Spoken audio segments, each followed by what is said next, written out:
difference in the second half? Was it a message in the locker room? Was it, just coming out with more energy? Well, I think our team has pride. I mean, I think they take pride in what they do. So the obvious is not very happy with the first half, and I was not happy at all. Um, right now we've got two extremes offensively. We're really either really hard to stop or really inconsistent, and that's we got to solve that here quick. Defensively, we've been pretty consistent, but offensively tonight, 15 turnovers. Man, my head was splitting at halftime. I haven't recovered from that headache even with the second half. But I do think our team, they take pride in what they do, and they wanted to come out and play better. I mean, third quarter, the lob to Yoki, it was there. It kind of got things rolling there a little bit. But yeah, I mean, did she need to do more on her side of things to make it easier for the lob or be more aggressive? No, I think it was just our guard play. I thought our guard play, we were too indecisive. We weren't pass faking very well. We were really weak with the basketball, and these are just fundamental things that you've got to be able to do. I think that Houston has good active hands. They get people to turn it over for a reason, but I didn't think Houston pressured us as much as we'd seen on film. They have really been way more chaotic than that in games, and so I think it was a lot more of us than it was them. Now, to their credit, I do think they got their hands up high when we were trying to throw the lob, and they deflected a lot of those passes. I'll have to look at it on film tonight and see, but my initial reaction is we were just real indecisive with the ball. Were there specific adjustments you made at halftime to kind of limit those turnovers, or was it just a matter of them needing to play with that pride that you mentioned? We've got an eye test that we give them to make sure they know what color jersey we're wearing. I'm just kidding. Now, really the only adjustment we made was one of the things that they were doing differently than they'd shown was they were really heavy on defending ball screens, and with us, they were switching it more than going over the top and hard hedging it. And our players weren't making a very good adjustment. So some of their players were switching, and some were handling it differently. So we just simplified it at halftime. This is not a read any longer. We are screening the ball, and we're going to delay our dive to the basket. And what we ended up getting early was a forward on Serena and a smaller player on Gabby. And so that was just an early adjustment, and we moved that around a little bit, but that was it. And then I just think that I'll go back to we were way more decisive the second half than we were the first half. And maybe just cleaning it up. Sometimes you can tell them the wrong thing to do, and if they do it with conviction and they do it with a commitment level, they end up playing better, and it might be the exact wrong thing, wrong read. So that was it. And then I heard you talk about it a lot last year, and then in the offseason that you felt like last year's team struggled when the ball wasn't going in the hoop on offense. They kind of tied that to their defensive performance. What we've seen the last two games, struggled on offense in the first half, but defense has played really well. Just how have you seen that, your team's growth in that? Well, I think the team's growth this year, I think from the start of the year, one of our emphasis was that we weren't going to play the score. We weren't going to play the score. We were going to look up last media, and then we'd play time and score. And then that was the part that I could, help them with or do things. And I think this team's taken to that our job's to play every possession. Our job's to play every possession, offense, defense, and not be on this roller coaster of emotions. And you can say it a lot of ways. We talk about the standard that we're trying to play defensively. We talk about the standard of communication. And we've tried to eliminate all the emotions, good and bad. And that sounds funny to say eliminate the emotions. Well, you're trying to eliminate that. Here's the standard we play to. Whether your game's going well or your game's not going well, you have to play to that standard. And I think our team's been pretty good at it.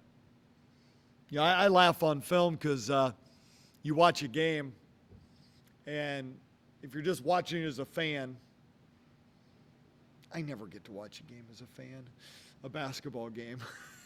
But the team will score, and the camera will shift to the defensive end, and you can pick out who just scored, right? They're bouncy, they're talking, they're, and we're trying to have all five do that regardless of whether they just scored the basket or whatever. So that's what we're trying to do, and that's what our team's done a better job of. And I think they've done a better job of that throughout the year, and we're continuing to pound that mentality in practice, and I think our veterans are really pounding it. You've heard me say a player-led team is way better than a coach-led team, and the players are holding each other to a higher standard most every day. The last two games have been kind of slower offensive starts. We've seen that in other games. Have you been able to identify maybe why it takes your team 10, 12 minutes to get revved up offensively? I don't think it's abnormal for teams to have a little slower start. I really don't. I think that the easy answer is you have to take care of the ball. The easy answer is you have to have balance in there, and Lee's got to get some touches earlier and blah, blah, blah. That's the easy answer. I think one of the things that is from a basketball perspective is I'm not calling a lot of plays right now. I do think it's important that we figure out how they're guarding our flow offense, and so therefore maybe we will get off to a little slower start because maybe that'll take 3, 4, 5, 6 possessions to get a feel for that. Tonight it took 20 minutes to get a feel for that. We'd like to correct that sooner, but it was what it was. Well, and conversely, third quarters have kind of been that spot where you really break away from teams. What is it about coming out after halftime for your team? Yeah, I don't know. I think we've got a smart team. I think that they're having good discussions in the locker room before we get in there. It honestly isn't any big adjustment that I'm doing. It's not some new Rockney speech. It's not some big adjustments that we're making. They're very subtle reminders of this is what we practice, this is what we can do. There might be a few things schematically, but ultimately, when I've come in that locker room, I've liked their suggestions and their thoughts on things. I think Gabby tonight had a career high 9 assists, and we've seen her dish out a lot of assists recently. Has that been a part of her game that you have specifically been working on with her, especially this year, as maybe the shots aren't going down as much as they were last year? Gabby, when we recruited her, her comment was she never played with a center like Lee. And, it took a little longer for us to get them on the floor together, but I think she learned right away that, this is a player that I can trust and I can work with and get timing. And so, she's career high tonight. She's probably already surpassed her career high in college of assists in a season. I think she is got a good balance, and this. I think that Gabby's a competitor. Gabby wants to win. There ain't any doubt about it. She wants to win. So whatever it takes to win, whether that be knocking down big shots at Iowa or passing it to Lee to do that, she'll do whatever it takes. I just wanted to ask, we've seen Rebecca Dollinger in a boot for a couple weeks. Are you expecting her to be able to play this season? Yeah, we are. Yeah, I think, I want to say we're right on track, but that wouldn't be accurate. I don't know. I think they feel really good that it was going to heal, but I think we're a mid-January. So we're January 4th. I think they told me next week maybe she gets the x-ray, and then it would take. So, we're expecting her back. And she's been, I tell you what, she's great. She's a great leader, great teammate, great in practice, phenomenal. So it'll be good to have her back. We're missing her in practice in terms of some veteran leadership, of knowing what to do and knowing things before. And she's doing the best she can as a coach, but out on the floor, very, very valuable. And, yeah, we do expect her back. Coach, I wanted to ask about Taryn Sides, not necessarily tonight, but the body of work through non-conference. A Kansas small-town girl Yep. playing huge minutes, it looks. How would Yeah. you assess her play and her future? Yeah, really good. Really, I think she has played very well. I think she makes adjustments very well. The game at times is still going fast for her. You hear that term a lot in football, particularly with quarterbacks. But she usually comes back in the second rotation and has a better feel of what she can get away with. Right now we're trying to make sure that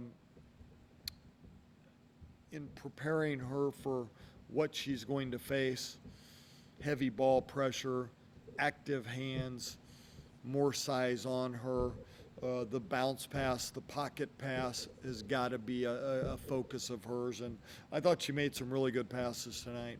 And she plays more comfortable every time she's out there. She's got a really bright future. Smart kid. Her assist to turnover ratio is probably the best of any freshman I've had. And, she's another one that just seems to make a lot of right plays. And, she comes from a coaching family, so, she's probably been coached since she was 3 or 4 years old. Speaking of freshmen, what about Ziana Walker? How would you assess her play? Yeah, I think Zai is doing a lot. I think she got off to a little rough start handling the ball tonight, but defensively was excellent. She got herself going that way in transition. I thought second half she really made a lot of really good smart cuts. She's becoming a smarter offensive player in terms of our offense. She's young in this. I think she's played really, really well. I think both of those, we've had them on the floor in clutch moments. You go on the road at Iowa, you go North Carolina, subbing both of them in and out in particular situations. So they're playing very well, and I think they're doing very well for young players. All right, guys.